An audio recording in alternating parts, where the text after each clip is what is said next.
Hello friends, divine lights association team के UPSC descriptive segment में आप सभी का हार्दिक स्वागत है। दोस्तों आइए आज हम पढ़ते हैं एक इम्पॉर्टेंट रिपोर्ट जिसका टाइटल है global report on internal displacement 2020। दोस्तों ये रिपोर्ट जो है ना वो आज के समय के हिसाब से बहुत ज़्यादा रेलेवेंट या प्रासंगिक है। क्यों भैया?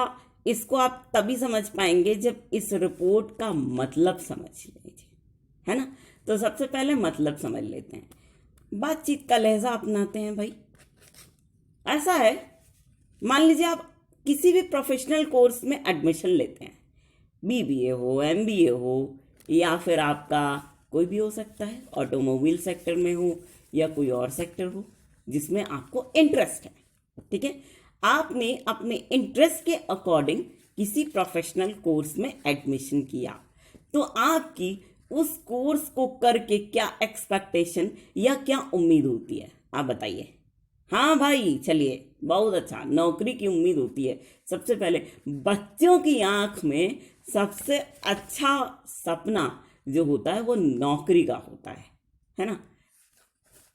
अब जब नौकरी की होती है चिंता, आपको समझ में आता है ये कोर्स कर लेंगे तो हमें नौकरी मिलेगी। आप इसके लिए क्या करते हैं, बहुत ज़्यादा मेहनत करते हैं, और जब आपको नौकरी लग जाती है तो आप जहाँ पे भी नौकरी लगती है, अगर अपने होम टाउन में है तब तो ठीक, नहीं तो वहाँ पे आप घर लेते हैं, आराम से ठीक ठाक मामला बन गया तो परिवार को लेके रहते हैं, है ना। पैसा वगैरह आता है तो परिवार के साथ एंजॉय भी करते हैं, खाते भी हैं और खिलाते भी हैं उनको, है ना। करते हैं कि नहीं करते हैं? अच्छा, ये तो हो गया आपका प्लेसमेंट या आपका सेटलमेंट।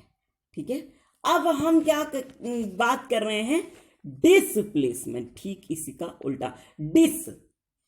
क्या हुआ दोस्तों, यहाँ पे मान लीजिए कि बाढ़ आ गई या कोई और बात हो गई, चक्रवात आ गया, कुछ भी हो गया, या कोई हिंसा हो गई जबरदस्त वाली, तो क्या होगा? लोगों का वहां रहना मुश्किल हो जाएगा। मान लीजिए प्राकृतिक आपदा है, जैसे बाढ़ है, तो अब बताइए बेघर हो जाएंगे कि नहीं? लोग हो जाएंगे ना। अब कंप्यूटर भीग गया आपका, है, मोबाइल आप रखे थे टेबल पे, पूरा घर डूब गया तो मोबाइल भी भीग गया, क्या कीजिएगा? नुकसान हुआ कि नहीं हुआ? हुआ ना। अब भाई अगर किसी के पास वाटर प्रूफ मोबाइल है तो बात ही अलग है, लेकिन अगर मोबाइल वाटर प्रूफ नहीं है तो भीगेगा तो भैया क्या होगा उसका हाल? सब खस्ता कचौड़ी सब्जी वब्जी सब बन जाएगा। हाँ भाई, बताए दे रहे हैं हम। ठीक है, अच्छा, अब ये हाल मोबाइल का हुआ, लैपटॉप का हुआ, अब बिजली के तार वगैरह जो हैं डिस्कनेक्ट हो गए पूरी तरीके से, इंटरनेट भी चलना बंद हो गया, तो इस तरह से क्या हुआ, सारी कंपनीज के काम जो हैं ठप पड़ गए, बैंकिंग इंडस्ट्री ठप पड़ गई भाई वहाँ पे, क्योंकि प्राकृतिक आपदा आई हुई है, सब कुछ हो गया है भाई। अब क्या होगा? अब मान लीजिए हिंसा हो रही है कहीं जबरदस्त वाली, तो क्या हो रहा है, सरकारी जो मान लीजिए ऑफिसेज हैं वो जलाए जा रहे हैं, तो सरकारी काम धाम ठप पड़ा कि नहीं पड़ा? तो ऐसे में जब लोगों का वहाँ पे काम करना मुश्किल हो जाएगा तो लोगों को नौकरी से निकाला नहीं जाएगा तो क्या किया जाएगा, है ना। जब नौकरी से निकाला जाएगा और जो इंसान उस शहर का रहने वाला नहीं है वो छोड़ छोड़ के भागेगा, भैया अपना शहर बढ़िया है, कम से कम अपना घर बार तो है वहाँ पे, है, यहाँ पे तो किराया अलग लग जाएगा। अब भैया खाने के लिए कुछ बचेगा नहीं है, तो बचा कुचा पूंजी जो है समाप्त हो जाएगा। अब पता नहीं कब नौकरी लगे ना लगे, है ना। तो ये क्या है? ये आपका है डीसेटलमेंट, जिसके कारण आप परेशानी में पड़ जाते हैं। डिसप्लेसमेंट भी इसको बोला जा सकता है। ठीक, तो ये जो रिपोर्ट है ना भाई, वो इसी मुद्दे के बारे में बात कर रही है। अच्छा, यहाँ पे अब ये जो रिपोर्ट है आज के समय में प्रासंगिक क्यों है, हम आपको ये बता दें। देखिए भाई, एक महामारी चल रही है ना, जिसका नाम है, हाँ भाई, कोविड-19, कोरोना वायरस जिसे आप बोल रहे हैं। ठीक, अब कोरोना वायरस से क्या हो रहा है? कोरोना वायरस से सारी दुनिया त्राहिमाम कर रही है ना? सारी दुनिया में जब ये फैल गया तो क्या होगा? दुनिया की इकोनॉमी खराब होगी कि नहीं होगी उससे? कंपनीज के बिजनेस पे प्रभाव पड़ेगा कि नहीं पड़ेगा? पड़ेगा ना, बिल्कुल पड़ेगा। सही बोल रहे हैं। लोगों की नौकरी पे प्रभाव पड़ेगा कि नहीं पड़ेगा? कंपनी के पास अगर पैसा ही नहीं रहेगा तो वो अपने एम्प्लॉयज को पैसे कैसे देगी? ठीक है, तो ये सारा जो मुद्दा है वो देखते हुए हम ये कह सकते हैं कि आजकल के जो समय चल रहा है उसमें ये रिपोर्ट क्या है? रेलेवेंट है, अर्थात प्रासंगिक है।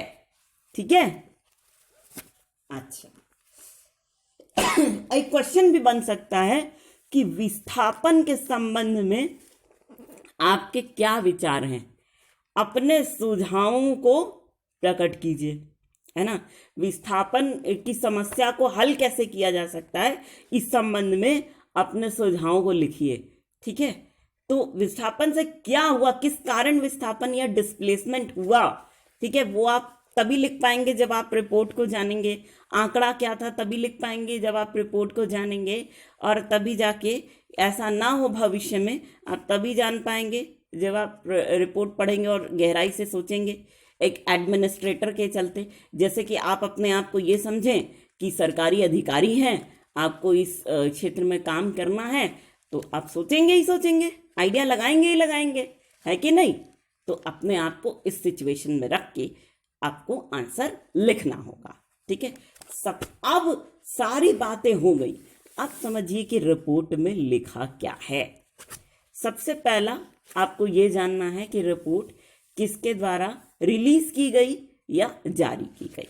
देखो, ये report international displacement monitoring centre द्वारा जारी की गई। किसके द्वारा? International displacement monitoring centre. ठीक है, अब चलिए जो रिपोर्ट के की हाइलाइट्स या प्रमुख बिंदु हैं वो देख लेते हैं। पहला बिंदु,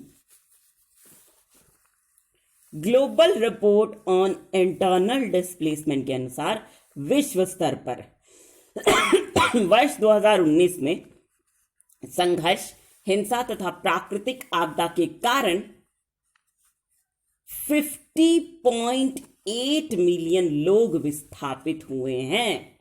देखो भाई, रिपोर्ट का पहला पॉइंट ये कहता है कि 2019 में अगर पूरे विश्व की बात करें तो स्ट्रगल, वॉयलेंस और नेचुरल कैलामिटीज या प्राकृतिक आपदा के कारण 50.8 मिलियन 50.8 मिलियन लोग क्या हुए हैं?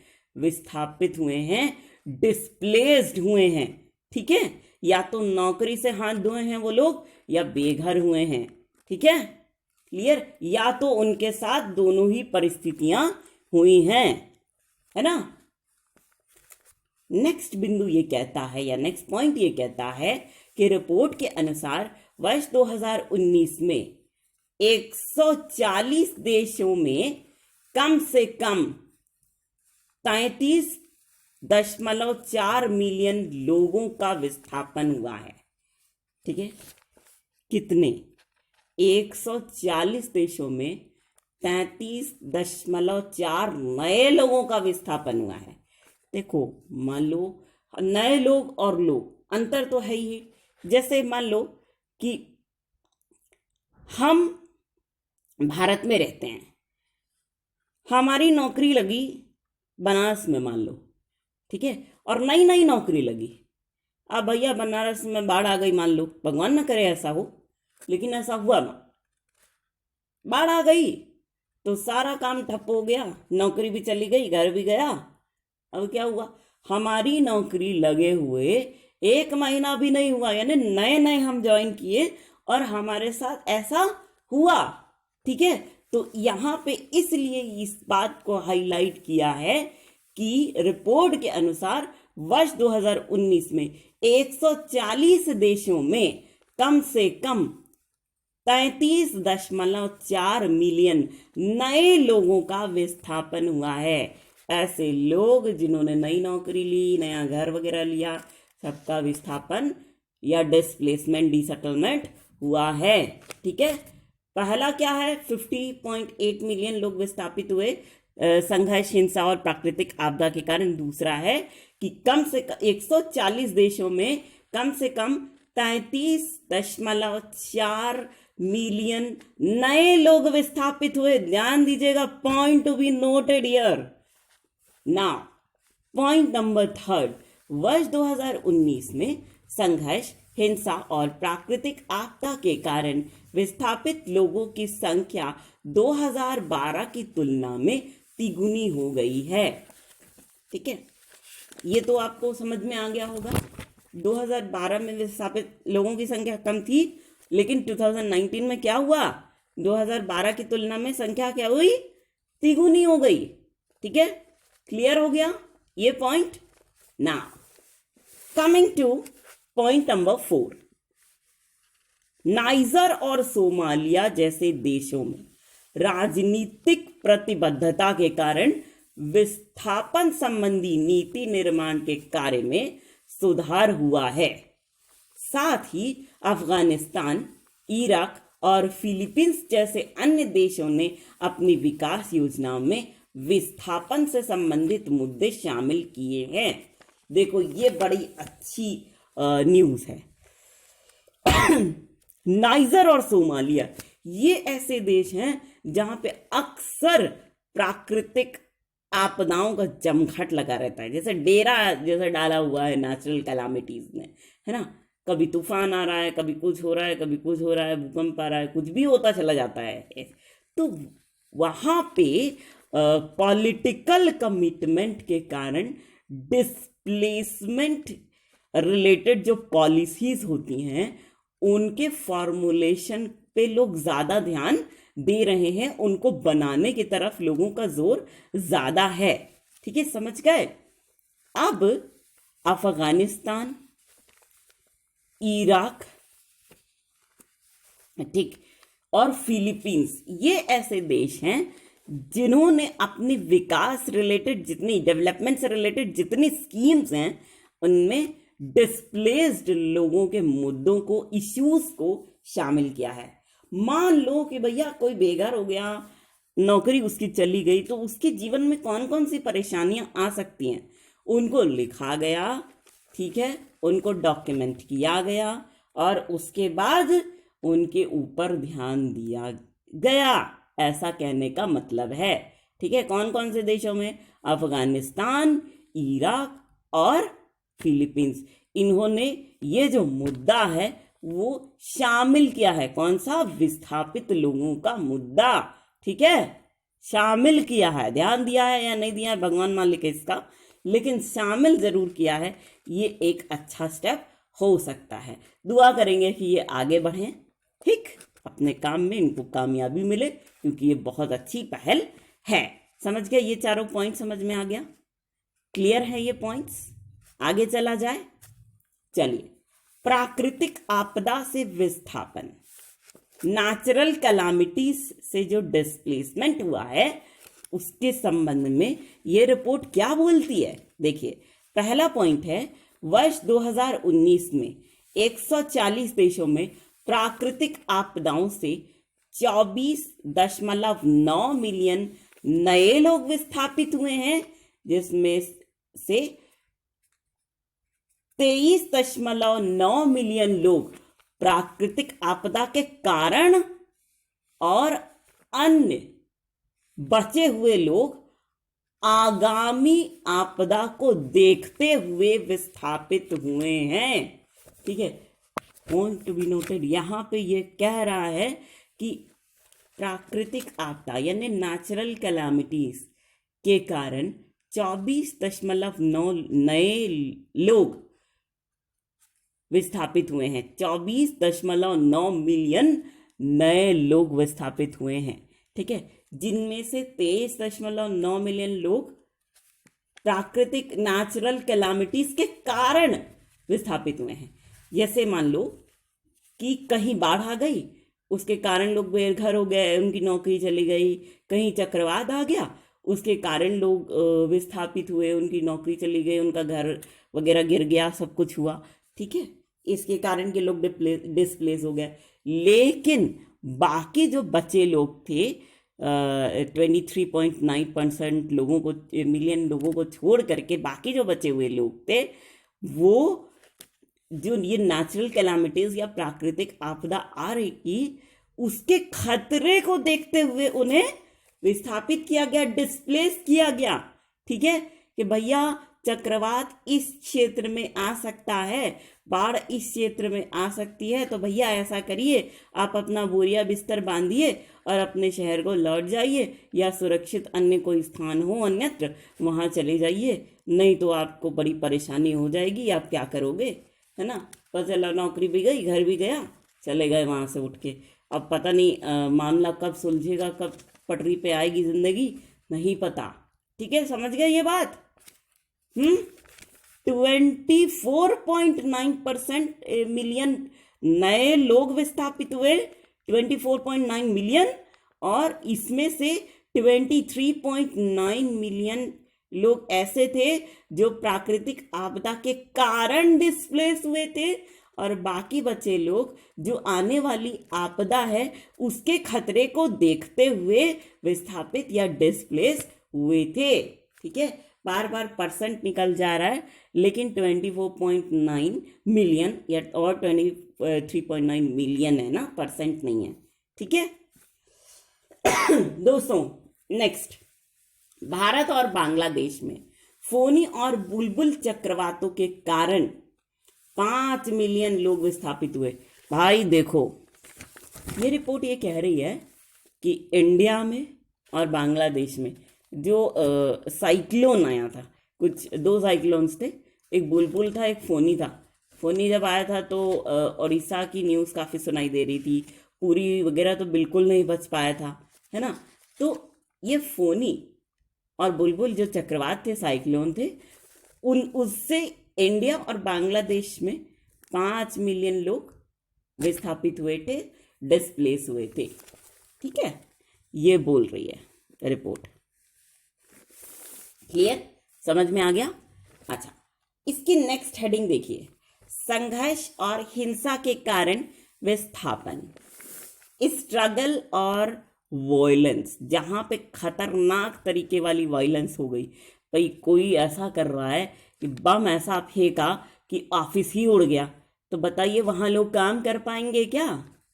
ठीक है, किसी कोई वर्ग विशेष है, ठीक है, वहां से मान लो पत्रकार कॉलोनी है, ठीक है, वहां उसी कॉलोनी कोई कोई उड़ा दिया बुरी तरीके से, तो क्या हुआ। अब वो लोग रह पाएंगे पत्रकार वहां पे? नहीं, उनको तो कहीं ना कहीं भेजा जाएगा कि नहीं भेजा जाएगा। तो इनका डिस्प्लेसमेंट हुआ कि नहीं हुआ, भगवान न करे ऐसा हो, लेकिन ऐसा कभी हुआ? ये वायलेंस है कि नहीं है? अगर वायलेंस हुआ तो डिस्प्लेसमेंट होगा या नहीं होगा? हाँ, तो अब इसके कारण क्या क्या हुआ देखिए, ये रिपोर्ट कहती है। रिपोर्ट के अनुसार वर्ष 2019 में तकरीबन 50 देशों में उत्पन्न नए संघर्षों के कारण लोग विस्थापित हुए हैं। ठीक है, कितने देशों में उत्पन्न नए संघर्षों के कारण लोग डिस्प्लेस हुए हैं? 50 देशों में। दूसरा पॉइंट ये कह रही है कि सीरिया, यमन और लीबिया में लंबे समय से चल रहे संघर्षों के कारण मध्य पूर्व और उत्तरी अफ्रीका में लोगों के विस्थापन में वृद्धि हुई है। ठीक है, देखो लीबिया, सीरिया और यमन, यहाँ पे आप सभी जानते हैं कि बहुत ज़्यादा स्ट्रगल चल रही होती है। ठीक है, तो लंबे समय से आपने गद्दाफी वाला कांड सुना होगा 2011 का। ठीक, कैसे लीबिया पे बहुत ज़्यादा तानाशाही कर रहा था, उसके कारण जो स्ट्रगल वगैरह हुआ। यमन का स्ट्रगल तो आप न्यूज़ में अक्सर सुन ही रहे होंगे। ठीक है सीरिया का ISIS का स्ट्रगल, वो आपके सभी के जहन में तो होगा ही। तो ये जो कंट्रीज़ हैं वहाँ पे स्ट्रगल्स चलते रहते हैं, लंबे समय से चल ही रहे थे, तो उसके कारण पूर्व मध्य अफ्रीका और उत्तरी अफ्रीका में डिस्प्लेसमेंट बढ़ी है। ठीक है, लोगों का बेघर होना और बेरोजगार होने की जो दर है वो बढ़ी है, घटी नहीं है, है ना, ये बोल रही है रिपोर्ट। नेक्स्ट, रिपोर्ट के अनुसार संघर्ष के कारण कम और मध्यम आय वाले देशों के अधिकांश हिस्सों में लोगों का विस्थापन हुआ है, जिसमें सीरिया, कांगो और इथियोपिया शामिल हैं। देखो भाई, ये रिपोर्ट ये कह रही है कि जिन देशों की आय या तो कम है या जिन देशों की इनकम मध्यम या मीडियम है, उन देशों में विस्थापन ज्यादा हुआ है। इसमें कौन कौन से देश हैं? सीरिया है, कांगो है और इथियोपिया है। ठीक है, या तो ये कम इनकम वाले देश हैं इनमें से, या मिडिल इनकम के देश हैं। तो वहां के ज्यादातर हिस्से में लोगों के विस्थापन में या डिस्प्लेसमेंट में वृद्धि हुई है। ठीक है, अगेन विस्थापन का मतलब समझ गए ना, लोगों का बेघर होना और नौकरी से लोगों का हाथ धोना। ठीक, चलिए नेक्स्ट पॉइंट। वर्ष 2019 में संघर्ष और हिंसा के कारण विस्थापित कुल 45.7 मिलियन लोगों में से 34.5 मिलियन विस्थापित लोग केवल 10 देशों से संबंधित हैं। देखो भैया, ऐसा ये रिपोर्ट कह रही है कि 45.7 मिलियन लोगों में से 45.7 मिलियन लोगों में से 34.5 मिलियन लोग क्या हैं? 34.5 मिलियन लोग केवल 10 देशों से संबंधित हैं। यानी इस रिपोर्ट का कहने का यह मतलब है कि 45.7 मिलियन लोग जो विस्थापित हुए हैं, तो ये कम से कम 50 देशों का आंकड़ा होना चाहिए था, लेकिन 45.7 मिलियन में से 34.5 मिलियन लोगों का जो आंकड़ा आ रहा है वो केवल 10 देशों से आ रहा है। ये एक बिग सरप्राइज है रिपोर्ट का। ठीक है, इसलिए या इस पॉइंट को क्या किया गया है? हाईलाइट किया गया है। ठीक है, चलिए अब दोस्तों, हमने ये तो बात कर ली सारे के सारे पॉइंट्स। ठीक है, अब हम भारत के संदर्भ में बात कर लेते हैं। भारत के संदर्भ में क्या इंपॉर्टेंट है इस रिपोर्ट में? पहला पॉइंट ये है कि रिपोर्ट के अनुसार वर्ष 2019 में भारत में लगभग 5 मिलियन लोग विस्थापित हुए हैं। ठीक है, कितने लोग विस्थापित हुए हैं, कितने लोग डिस्प्लेस हुए हैं भारत में? 5 मिलियन लोग। ठीक है, 5 मिलियन। नेक्स्ट पॉइंट ये कह रहा है कि भारत में दक्षिण पश्चिम मानसून के कारण 2.6 मिलियन से अधिक लोगों को विस्थापन का सामना करना पड़ा। ठीक है, दक्षिण पश्चिम साउथ वेस्ट मानसून के कारण 2.6 मिलियन लोगों को डिस्प्लेसमेंट झेलनी पड़ी। कितने मिलियन? 2.6 मिलियन लोगों को दक्षिण पश्चिम मानसून के कारण क्या झेलना पड़ा था? डिस्प्लेसमेंट। ठीक है, क्लियर हो गया पॉइंट। नाउ पॉइंट नंबर 3, गौरतलब है कि रिपोर्ट के अनुसार वर्ष 1901 के बाद वर्ष 2019 7वां सबसे गर्म वर्ष था। साथ ही भारत ने वर्ष 2019 में 8 उष्णकटिबंधीय या ट्रॉपिकल चक्रवातों का सामना किया। ठीक है, ऐसा बोला जा रहा है रिपोर्ट में कि 1901 के बाद 2019 जो आया ना, वो 7वां सबसे गर्म साल था। ठीक है, और इसी साल भारत ने 8 साइक्लोन्स, जो कि ट्रॉपिकल साइक्लोन्स थे, उसको फेस किया। ट्रॉपिकल का मतलब होता है उष्ण कटिबंधीय। ठीक है, तो उष्ण कटिबंधीय चक्रवात कितने? 8 उष्ण कटिबंधीय चक्रवातों को भारत ने फेस किया था। किस साल? 2019 में। कितना खराब साल था सोच सकते हैं आप। ठीक है, नाउ नेक्स्ट, उत्तर पश्चिमी मानसून के कारण चक्रवात माहा से केरल और लक्षद्वीप क्षेत्र अत्यधिक प्रभावित हुए। उत्तर पश्चिमी मानसून के कारण माहा चक्रवात से कौन से क्षेत्र प्रभावित हुए थे? केरल और लक्षद्वीप। जबकि चक्रवात बुलबुल से पश्चिम बंगाल और ओडिशा राज्य के क्षेत्र अत्यधिक प्रभावित हुए। ठीक, पश्चिम बंगाल और उड़ीसा में कौन सा चक्रवात आया था? बुलबुल। ठीक है, और माहा कहाँ पे आया था?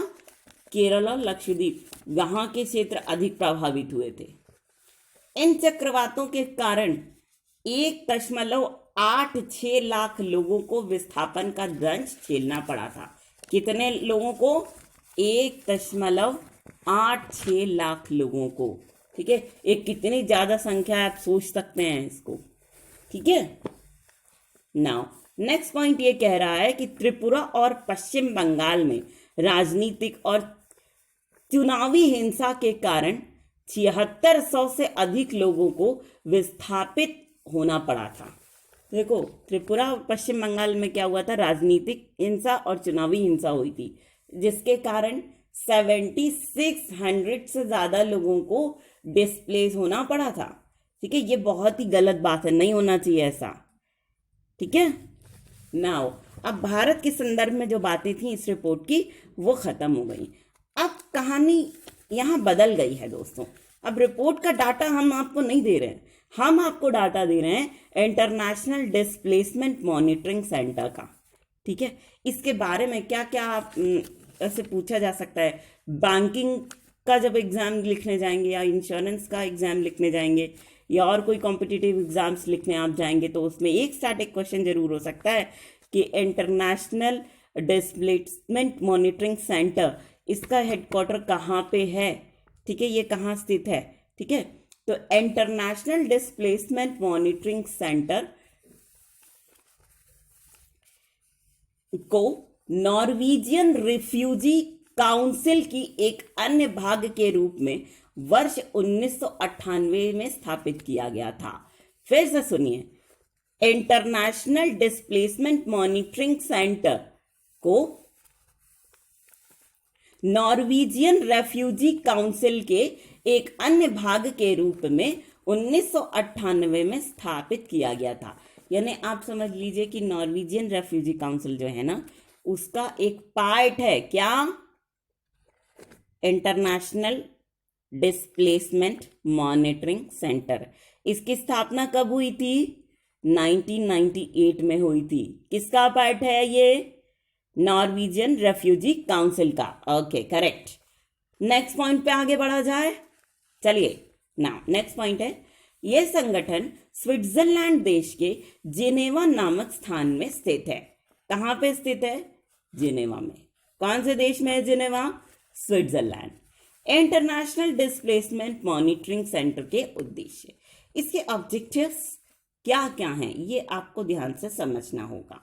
पहला ऑब्जेक्टिव है विस्थापित लोगों का आंकड़ा एकत्रित करके उसका विश्लेषण करना। ठीक, जो कि आप देख रहे हैं एक रिपोर्ट की शक्ल में। उसने क्या किया? आंकड़ा इकट्ठा किया, रिसर्च किया बेचारे ने, और उसको इकट्ठा करके कंपाइल करके आपके सामने प्रस्तुत कर दिया।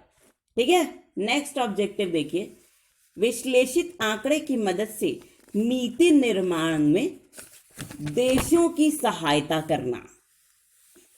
ठीक है, ताकि भविष्य में विस्थापन के जोखिम को कम किया जा सके। और तीसरा है संपूर्ण विश्व के विस्थापित लोगों के जीवन में सुधार करना। ठीक, ये क्या क्या करती है संस्था? उद्देश्य क्या है? पहला तो आंकड़े एकत्रित करके उनका विश्लेषण करती है। दूसरा, विस्थापन से संबंधित नीतियों के निर्माण में देशों की सहायता करती है ताकि भविष्य में डिस्प्लेसमेंट जैसी समस्या या जोखिम जो है उससे निपटा जा सके, उससे निजात पाई जा सके। और तीसरा, ये जो संस्था है वो क्या करती है कि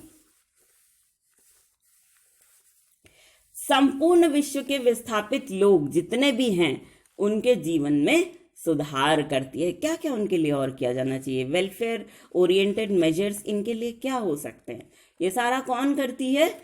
इंटरनेशनल डिस्प्लेसमेंट मॉनिटरिंग सेंटर। ठीक है, तो दोस्तों इस तरह से ये सेगमेंट ख़त्म हो गया। हालांकि बोरिंग ज़रूर हो सकता है आपके लिए, इसके लिए माफ़ कीजिएगा, आंकड़े भरा सेगमेंट था ये, लेकिन अपनी तरफ से हमने पूरी कोशिश की है। अगर इस कोशिश में कोई कमी रह गई हो तो नज़रअंदाज कीजिएगा, और अगर हो सके तो आप हमें बता भी दीजिएगा, ताकि ज़रूरत पड़ी तो हम ये वीडियो आपके लिए फिर से बना के अपलोड कर देंगे। ठीक है, चलिए दोस्तों, इसी बात के साथ हम ये सेगमेंट यहीं पर ख़त्म करते हैं, और साथ ही हम आपसे रिक्वेस्ट ये करेंगे कि आप सभी लोग इस सेगमेंट को दिल खोल करके एंजॉय कीजिए, और साथ ही इसे उन लोगों तक ज़रूर से ज़रूर पहुंचाने की पूरी कोशिश कीजिएगा जो लोग इंटरनेट फैसिलिटी का लाभ नहीं उठा पा रहे हैं, है ना। तो इसी छोटे से रिक्वेस्ट के साथ हम आप सभी के ढेर सारे प्यार, जुनून, जज्बात और कड़ी मेहनत के साथ साथ आप सभी की उस कोशिश को भी दिल से सलाम करना चाहेंगे, जिसकी बदौलत ना सिर्फ आप सभी नई नई ऊंचाइयों को छू रहे हैं, बल्कि साथ ही आप सभी हर क्षेत्र में अपनी योग्यता का परचम लहरा पाने में भी भली भांति सक्षम हैं। तो दोस्तों, इसी बात के साथ और इसी गर्व की भावना को अपने मन में संजोए हुए एक बार फिर पूरी डिवाइन लाइट्स एसोसिएशन टीम की ओर से हम आप सभी को कहना चाहेंगे दिल से प्यार भरा नमस्कार। 28